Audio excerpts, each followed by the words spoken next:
আমি নিবেদিতা আজকেও চলে এসেছি আমার আর্ট বাস্কেট নিয়ে। আর্টের চ্যানেল একটু আর্ট করে নেবো আর একটু গল্প করতে ভালো লাগে, তো বাংলায় কথা বলতে পারলে খুব ভালো লাগে আর কি। বাইরে থাকি কিন্তু এখানে এসে সবসময় একটু আর ইংলিশে কথা বলে তো ভালো লাগে না, তো বাঙালিদের সাথে একটু দেখা হয় মাঝে সাঝে কোনো পার্টি হলে, না হলে সবসময় আর কি কোথায় কার অফিস স্কুল এইসব চলছে আর কার সাথে কী গল্প। আমি তো আর বেশি এই করতেই দম বেরিয়ে যাচ্ছে, রান্নাবান্না ভিডিও বানানো ব্যাস হয়ে গেল, মানে ভুলভাল কাজকর্ম হচ্ছে ঘরের লোকজন তো তাই বলে বেড়ায় সারাক্ষণ, আর ভুলভাল বলে যতটুকু কাজকর্ম দেখি তো সমস্ত ওই ভাজা খাচি ভিডিও কিছু মানে তো হয় না, আর ওইগুলোই করে যায়। তো যাই হোক, তোমরা সবাই কেমন আছো? আমাদের এই করেই চলে যাচ্ছে, তার মধ্যে সর্দি কাশি কার জ্বর জানি বাইরে থাকলে যেমন হয় সবটাই নিজেকেই করতে হয়।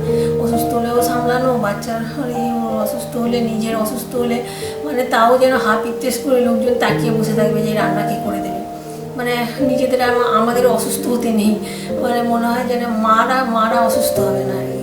মানে অসুস্থ হলে মনে হয় সব বাচ্চা কাচ্চা টিফিন খাওয়ার দাওয়ার মানে কিনে খাওয়া যায়, কিন্তু কেনা হয় প্রায় ছুটির দিনে ঘন কিনে খাওয়া হচ্ছে, কিন্তু তাও কেউ দেখো অসুস্থ হয়ে পড়লে, মানে আমি যদি অসুস্থ হয়ে পড়ি মানে সবাই মনে হবে বাবা আমার মনে হয় অসুস্থ হতে নেই আর কি, এরকম মানে সবসময় আমরা কাজ করবো আর কি, এই অবস্থা আমার একটা।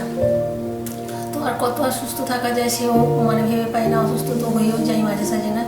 আর এইরকম অবস্থা, বাইরে থাকলে তো কেউ মানে ঘরের লোকজন কেউ কাছে পাই না, এই কজন মিলে নিজেদের চালাতে হয় আর কি। তো তার মধ্যেই কষ্ট করে একটু আর্ট করি, প্লিজ তোমরা একটু পাশে থেকো, ভালো লাগে, আর তোমাদেরও নিশ্চয়ই পাশে থাকবো।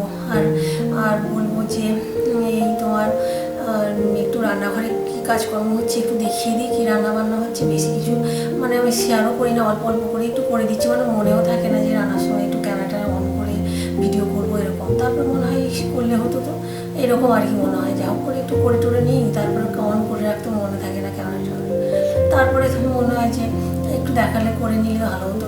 তো চলো রান্নাঘরে কী কাজকর্ম হচ্ছে একটু তোমাদের দেখিয়ে দেবো, আর বলবো প্লিজ একটু পাশে থেকেও, নিশ্চয়ই থাকবো। আর দেখছো তো কী অবস্থা চ্যানেলের, আর তাই বলবো যে আর জানো তো এই যে 2K সাবস্ক্রাইবার, এটা যে দেখতে এরকম লাগছে মানে ক বছর ধরে যে করছি, তো মনিটাইজেশন তো হয়নি, তো আর কি ক বছর ধরে করছি কষ্ট করে, মানে করেই যাচ্ছি, তাতেই ওইটুকু সাবস্ক্রাইবার। আর তোমাদের তো অনেকের দেখি কটা ভিডিও দিয়েই অত সাবস্ক্রাইবার, আর সেই যাই হোক আর করতেই দম ওইটুকুতেই মানে আহামরি তো চ্যানেলের অবস্থা কিছুই নেই, লোকজনের তো আরও কত সাবস্ক্রাইবার, কত ভিউজ কমেন্ট। তো প্লিজ পাশে থেকো, আমার কিছুই সেরকম আহামরি অবস্থাও নয়, মানে চ্যানেলের আর কিছুই নয়, তো আমি নিশ্চয়ই তোমাদের পাশে থাকবো।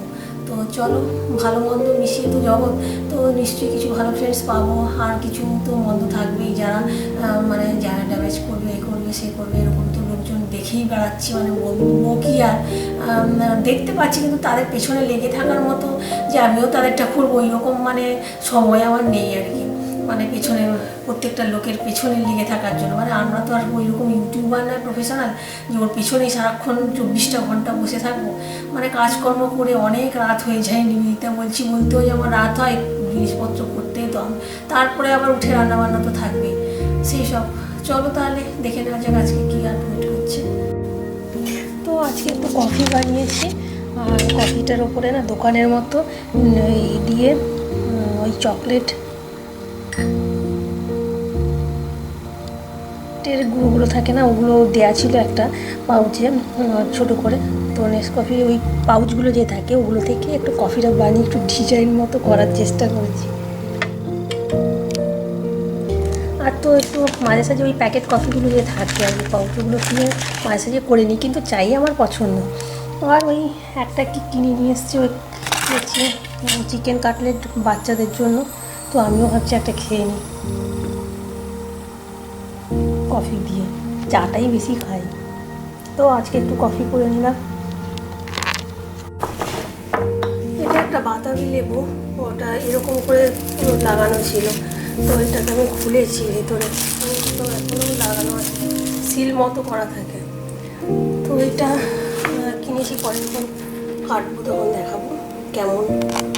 আর এখানে একটু শসা লেবু রেখেছি, দেখি স্যালাডের জন্য যদি কাটি, শসা লেবু এগুলো একটু রেখেছি।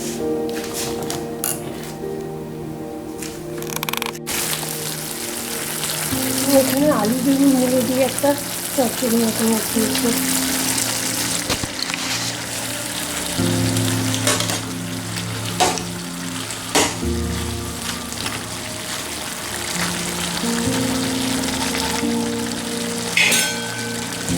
একটু ছোটো ভাজা করছি, আর এখানটা একটু ব্রকলি ভেজে রেখেছি। এটা মাছ ছাড়া একটা চচ্চড়ি করেছি, আর একটা মাছ দিয়ে করেছি, আর এখানটা একটু চিকেন, বোনলেস চিকেন ছিল, ওটা বানিয়ে রেখেছি একটু। আর একটা চচ্চড়িটা এটা করেছি, মানে মাছ ছাড়া আর কি। একটু নুন হলুদ দিয়ে নিলাম।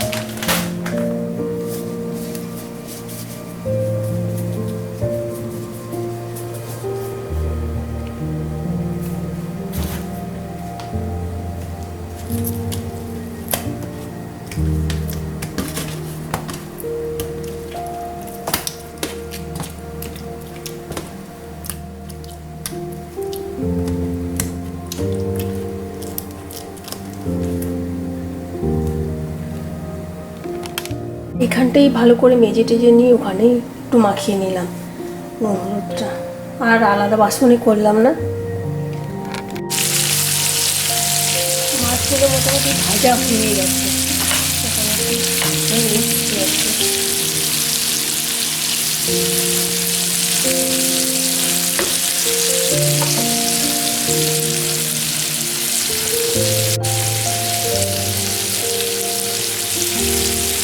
আর একটু হবে, তারপরে এটা ঝাল হবে।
না।